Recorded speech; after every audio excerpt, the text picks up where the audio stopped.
US strikes near Venezuela, which President Donald Trump says are targeting drugs gangs. That's disputed, but the major military mobilization has brought the issue of narcotics center stage. How bad is the problem in the United States? And what's Trump's strategy? This is Inside Story.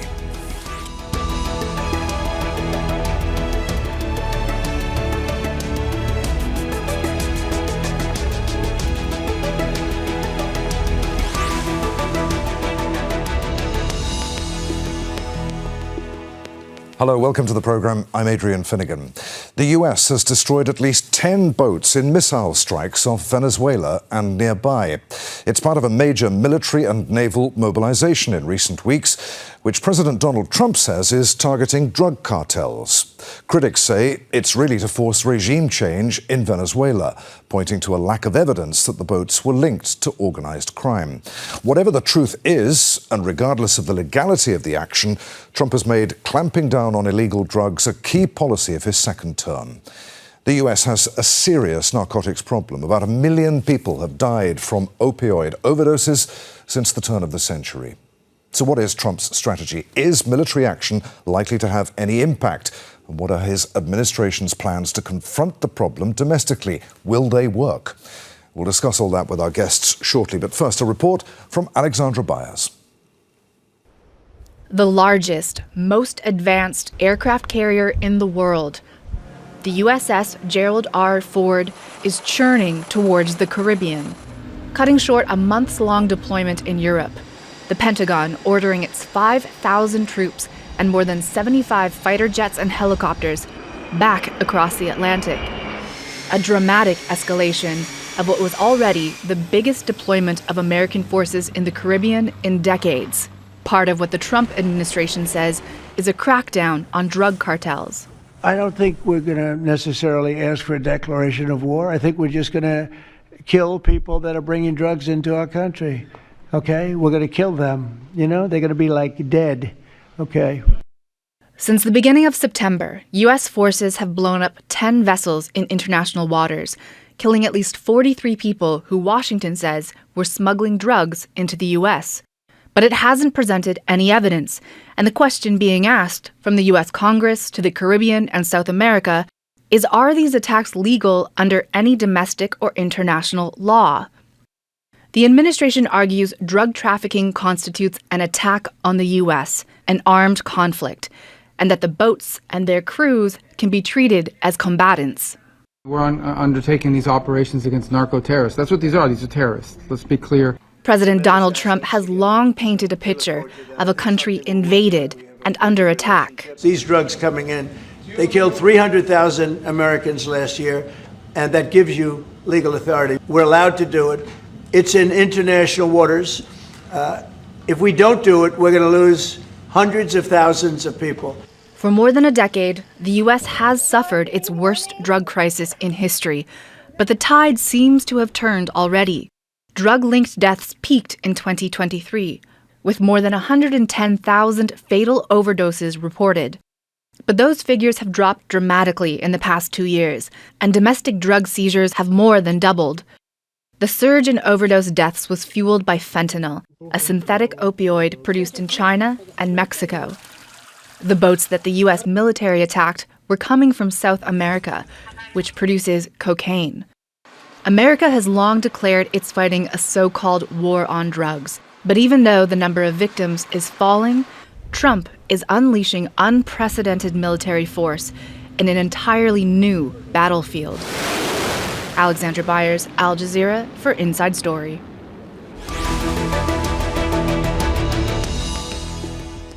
Let's bring in our guests, all of whom are joining us today from Washington, D.C. Sanho is a fellow at the Institute for Policy Studies and director of the Drug Policy Project. Carrie Sheffield is senior policy analyst at the Independent Women's Forum, a think tank.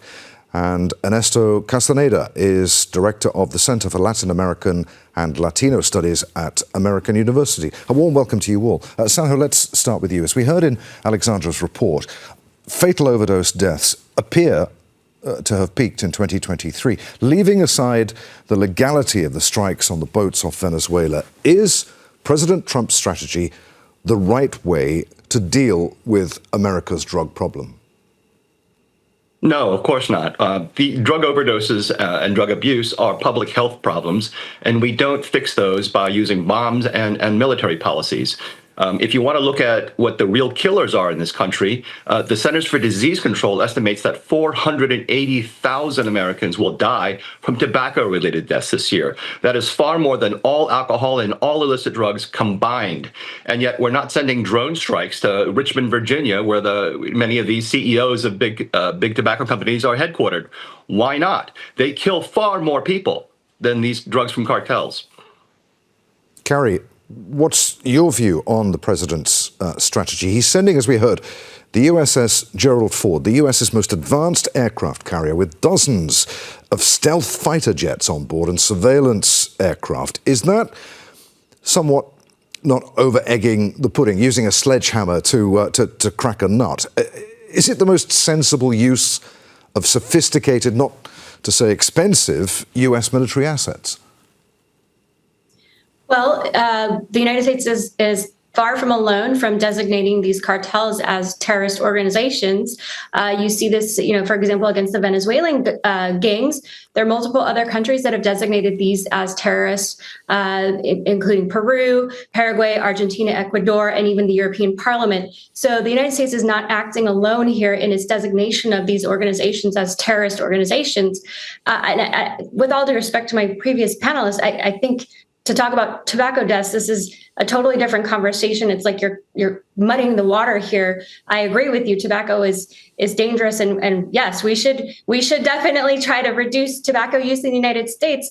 But when you're talking about the origination of the fentanyl, for example, coming from China, I would argue this is effectively China using its own weaponry to kill United States citizens. And when you're talking about 100,000 deaths... Carrie, hang on a second, Carrie.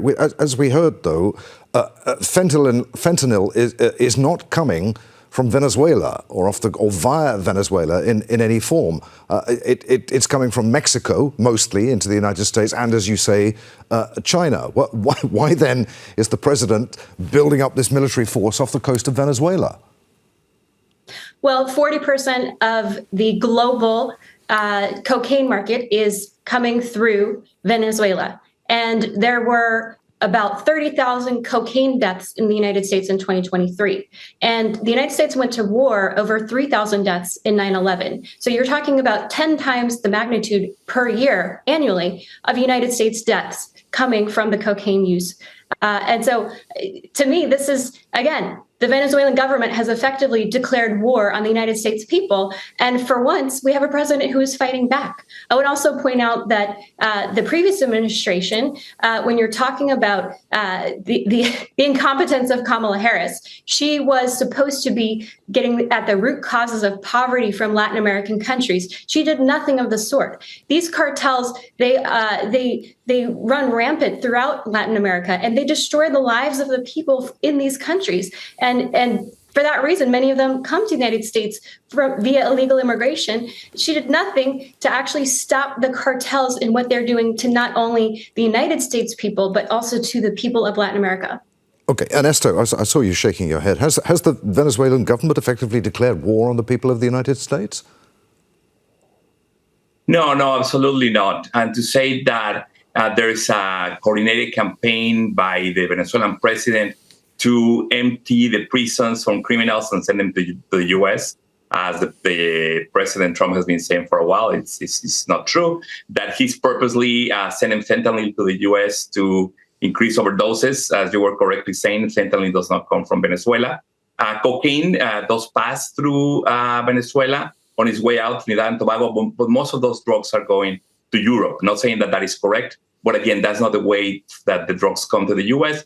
And for many years, the Coast Guard has stopped traffickers in the Caribbean, and they can arrest the people, they can confiscate the drugs. They don't have to kill people that we don't know they're guilty or not without a trial. So yes, this is a public health issue. I completely agree.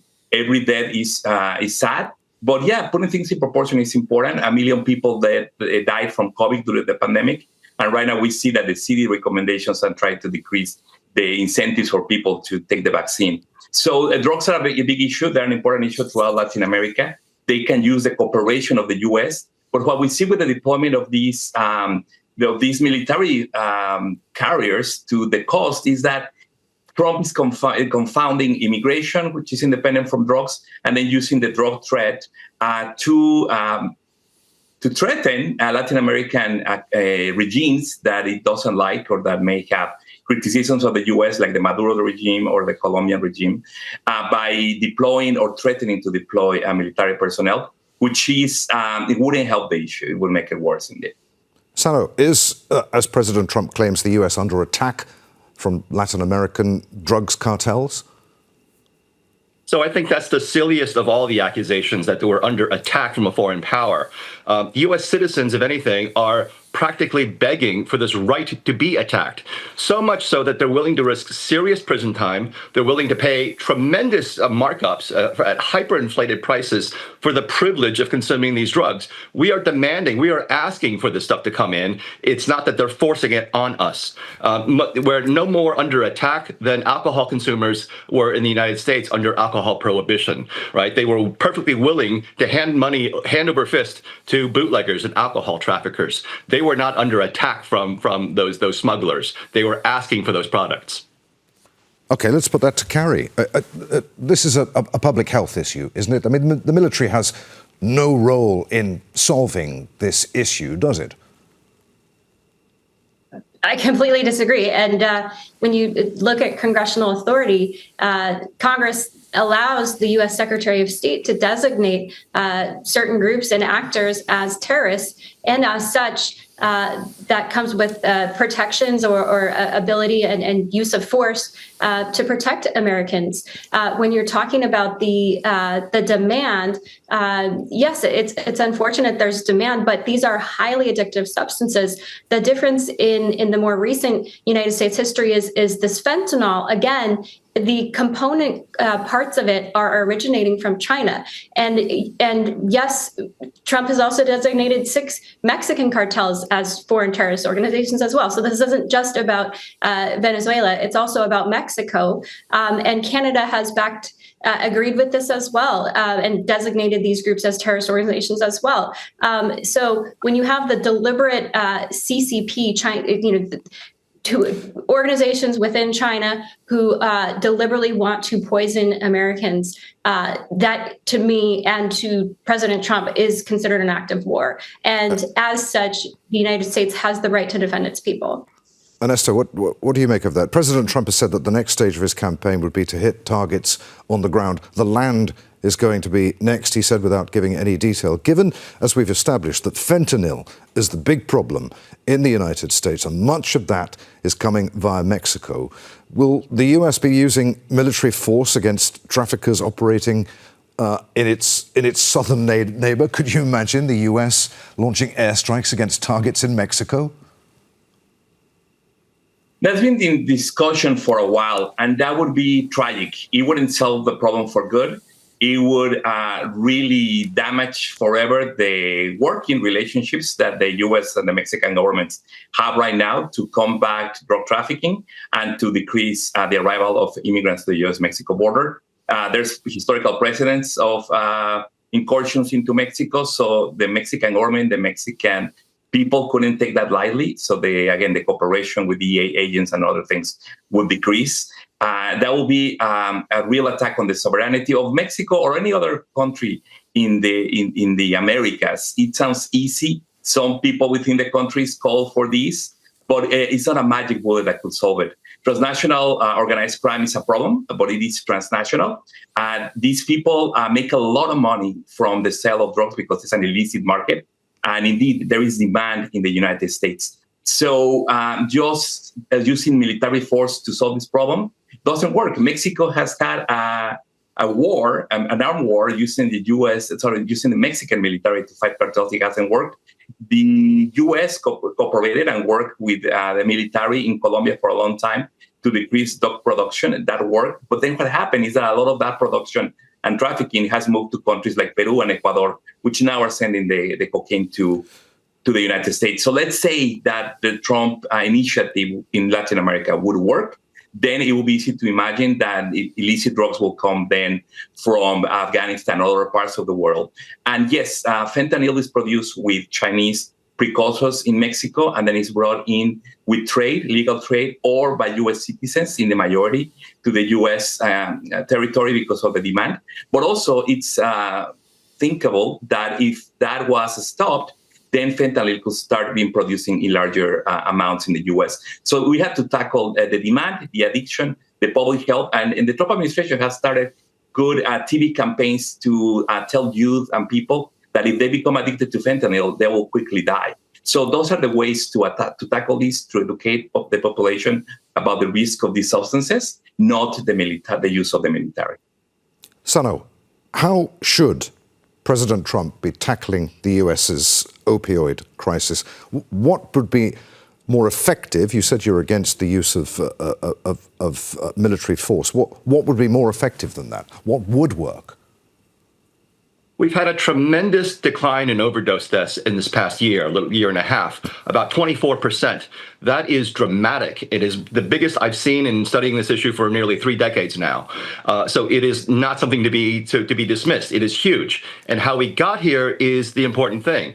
We started doing public health programs, harm reduction, overdose prevention, precisely the programs that Donald Trump's administration are gutting in favor of these more macho kinetic strikes overseas. So we need to go back and fund overdose prevention, fentanyl test strips, naloxone, and other things that actually save lives, rather than these performative stunts overseas, which are much more about a muscular foreign policy, but also normalizing this idea of extrajudicial killing at the president's discretion.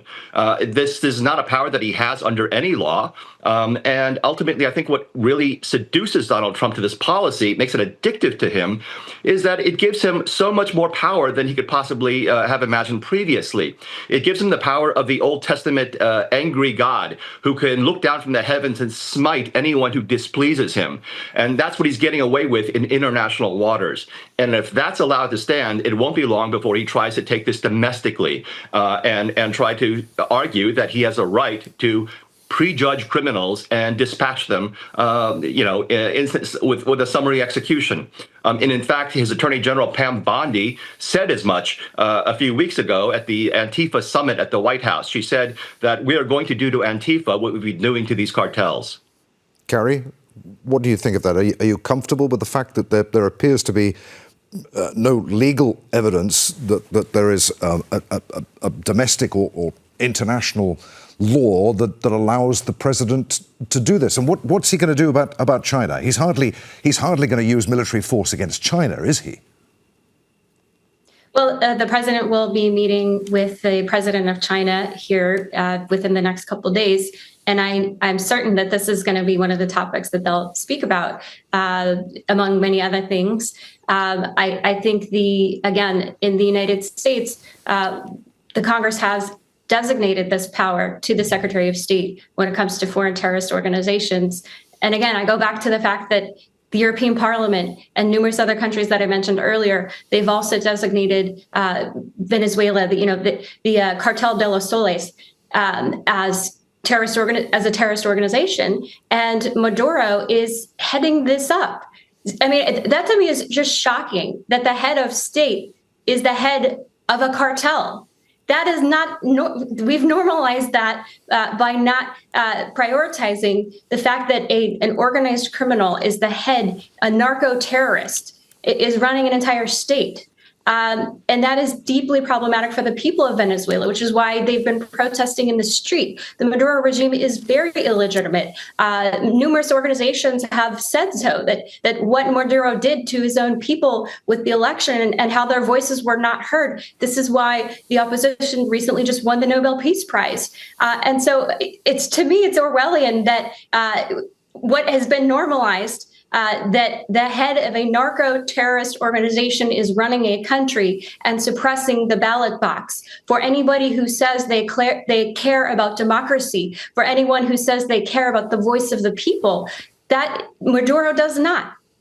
Ernesto, let's come to the elephant in the room then. Is Maduro the head of a cartel, or by sending military assets like the USS General Ford to the coast of Venezuela. Might President Trump have an ulterior motive? Is he perhaps eyeing regime change in Venezuela? Is Maduro really involved in the trafficking of drugs to the United States, as some in the Trump administration have claimed, and as Carrie has just repeated there? Is Trump fabricating a war against Venezuela, as Maduro has claimed? Right. This is complicated because there's no definitive evidence to show that Maduro is directly orchestrating the drug trafficking to the U.S. It's not clear that he's the head of any narco organization. And if he was, it would be one of the weakest in the world. I mean, it wouldn't be the strongest cartel existing right nowadays. So it's not an existential threat at the U.S. It wouldn't justify a full invasion of the U.S., even if the drug claims were true, which I don't think they fully are. That there's corruption, that there's drug trafficking in Venezuela, yes, that is the case through many countries. There's drug trafficking in the U.S. That doesn't mean that Trump condones that. So it's an independent thing that there's drug activity, drug use, drug sales in a country, and the other one that the country completely depends on that. And there's a lot of issues with Venezuela. Indeed, it's a problem with democracy. But going back to this claim that drug traffickers are terrorists, that is a logical confusion. They're very different activities. Terrorists had an ideological agenda. They want to take power to establish an agenda, to say that a head of the government is a terrorist to take over its own country when it's already in control. It's in the dictatorship. That is, again, confusing the terms. So drug trafficking is a problem that is happening in many problems. Invading Venezuela wouldn't solve the issue of public health in the U.S., wouldn't stop drug trafficking to the U.S. So it's indeed people that have been pushing for a while for the U.S. to get involved in removing Maduro from power. And we're seeing a lot of threats. And Maduro had said that he's willing to negotiate with the U.S., he's willing to talk. He has begged the U.S. not to start this war. He has also said that if there were to be invasions on the ground, the Venezuelan people will fight back. But again, there will be the first time that the U.S. does something like this, but it's not something that will solve anything. This has to be left to the Venezuelan people, and there's already an embargo, there's already economic sanctions, which are not working. Remember, just last point, for a long time we were saying that Tren de Aragua was the main threat in the streets of the U.S. Now I think nobody believes that. A lot of people innocent people were sent to El Salvador to a prison. They were released back to Venezuela, and those individuals are free because they were never drug traffickers. They were never members of the Tren de Aragua. Tren de Aragua has no strong presence or drug trafficking in the U.S. So we dropped that, and now we moved to the supposed Cartel de los Soles, which again, it's a very weak organization. We're rapidly running out of time. Sanho, what's your view of the legality of what President Trump is doing? I think it's pretty outrageous. Imagine the Mexican government using their military to drone strike U.S. fishing boats or yachts approaching Mexican waters, in international waters. And they destroyed these boats and killed these people without any evidence on the basis of they believe strongly that they were smuggling guns to Mexico. There are only 2 legal gun stores in all of Mexico. And yet hundreds of thousands of Mexicans are killed by guns. Most of them come from the United States, and they're smuggled there. So why shouldn't the Mexican president be able to say, well, I'm just doing everything in my power to protect the Mexican people. There's nothing wrong with that. And yet the Trump administration would have a heart attack. They would never allow that for a moment. And the difference is imperialism. That's the word that needs to be used to describe this behavior. Carrie, what do you make of that? I mean, I think President Trump certainly would want to stop the flow of illegal arms to Mexico. I mean, absolutely. The problem is people like Barack Obama didn't want to stop that.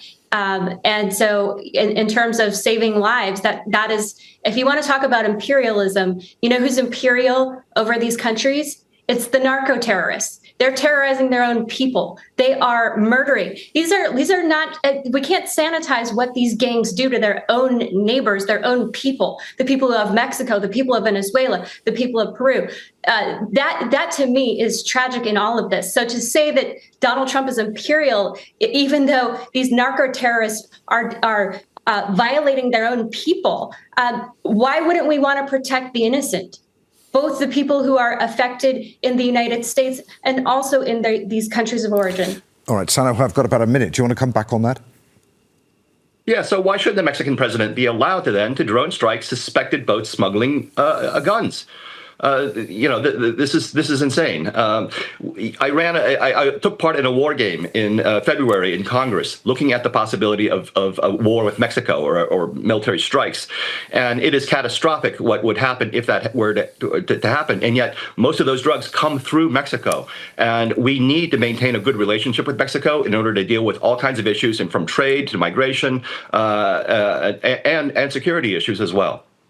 And finally, Ernesto, does President Trump's strategy have the support of any Latin America leader? What does all of this tell us about the Trump administration's attitude to its southern neighbors, to states in its backyard and its supposed sphere of influence? That's right, Adrian. This is a return of the Monroe Doctrine, where the U.S. believes that it could do whatever it wants in Latin America because this is a sphere of influence. But this is a policy in the invasion of Mexico or Venezuela is something that American people is not asking for. There's other more pressing issues like the economy in the United States that we have to tackle first. These are some discussions that happen in Fox News and with some right-wing people in State Department that have been happening for a while that want to remove Maduro from power. But if that was to happen, the situation would get worse in Venezuela. There will be more immigration. The cartels, they have control of the border between Colombia and Venezuela. And if the Maduro regime is removed, they will probably take even more control and they will probably engage in more drug trafficking. So we're really serious about the issue of drugs in Venezuela. Regime change wouldn't be the answer. Very briefly, Ernesto, does this situation have the potential to blow up in the president's face?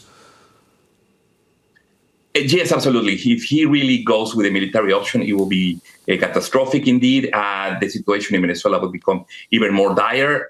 There will be a vacuum of power. There could be civil unrest for a long time in Venezuela. And if this happens in Mexico, that will be terrific because of the strong relationship between the U.S. and the American economy and the way that populations are tied.